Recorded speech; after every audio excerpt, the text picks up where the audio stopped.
Hello everyone and welcome back to another video from Crazy Gamer.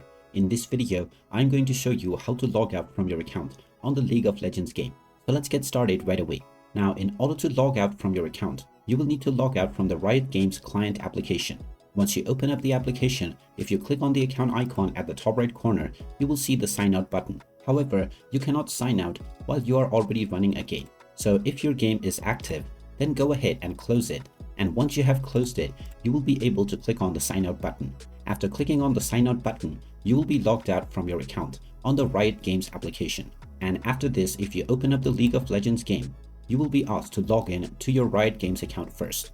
And there you have it. That is how easy it is to log out from your account on League of Legends. If you find this video helpful, make sure you hit that like button and subscribe to our channel if you haven't done so already. Also ring that notification bell to never miss another update from us. Thank you for watching and I will see you again in the next video.